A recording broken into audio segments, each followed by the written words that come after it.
he has a very beautiful soul and a very good heart. Next to that, he is a really strong leader. He is very sharp and he has a good sense of humor.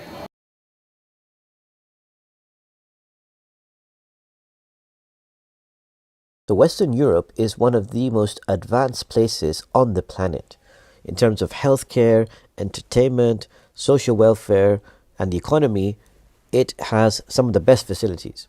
So why are rates of depression, isolation, suicide, and loneliness so high in a place which has some of the best amenities? What is missing?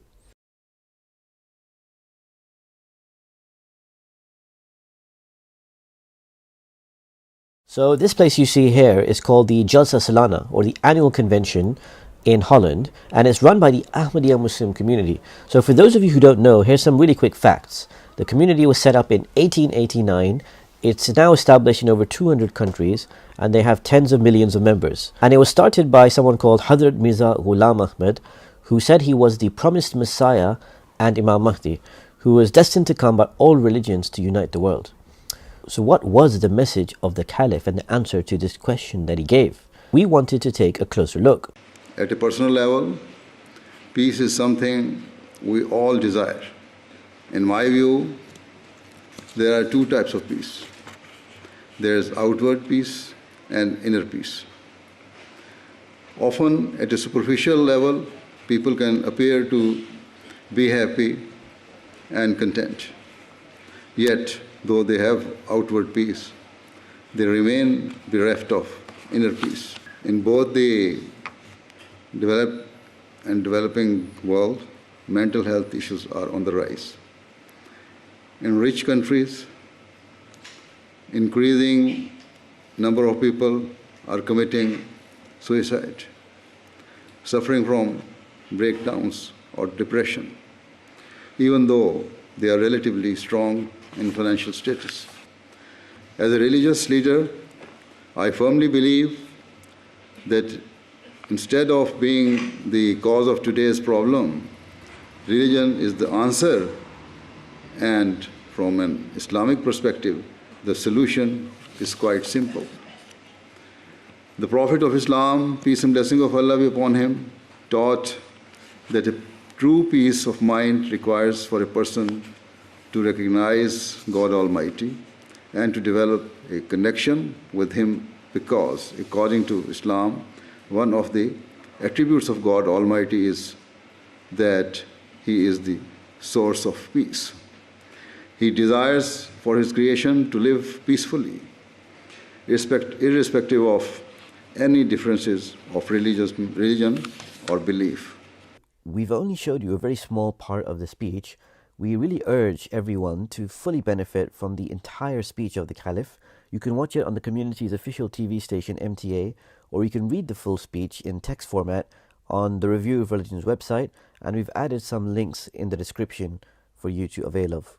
So the Caliph also graced a dinner with the guests after his speech and took the opportunity to personally meet some of them. We spoke to some of the guests and asked them what they thought of the message of the Caliph. So, today you met His Holiness and you heard his speech. Is that the first time you've come and heard him? It's the first time I've come and heard him, and it was very special to be here.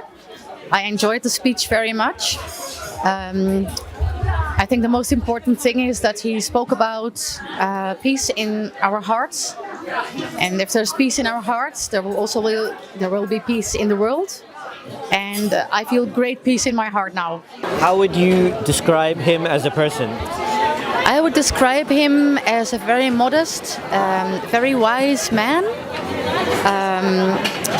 He is good at reaching the hearts of people. He can also make jokes. He's very approachable. He's close to the people. And he's a gifted speaker. I have been a member of parliament in the Netherlands for nearly 2 decades, and conflict, especially international conflict, was on my agenda every day.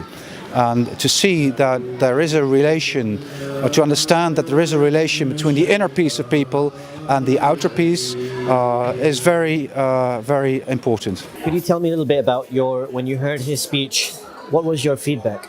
Most of all, I think I was impressed by this kindness and the loving thought, because it's very important in today's world that everything is about polarization.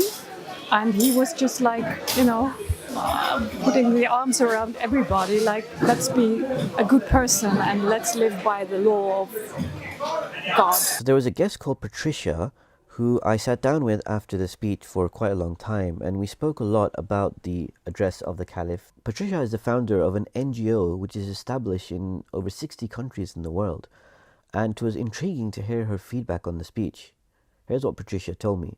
Patricia, you mentioned to me earlier you've met now His Holiness on 3 occasions. On one occasion in his new headquarters in Islamabad, UK. And today as you were going up to the table, I could notice your expressions and you seem almost emotional when you're about to meet the Caliph. Mm-hmm. So could you kindly explain that? I got deep respect for His Holiness.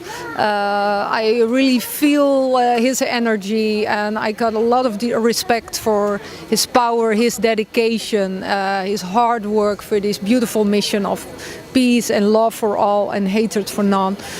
He's fully active. They are active over 200 countries around the world. With this, you cover almost all world. The message is so beautiful. To get this whole community united, I feel it, I experience it, and this feeling is just my expression. I got a lot of respect for him. How do you describe the Caliph as a person? I feel it's really a beautiful human being. He is human.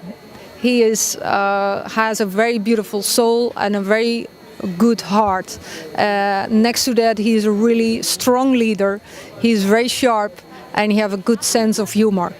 And it's a wonderful person to make this world a better place. Thank you so much for standing out here in the cold. And giving us your time. Thank you so much. Thank you for your patience. Thank you for the respect.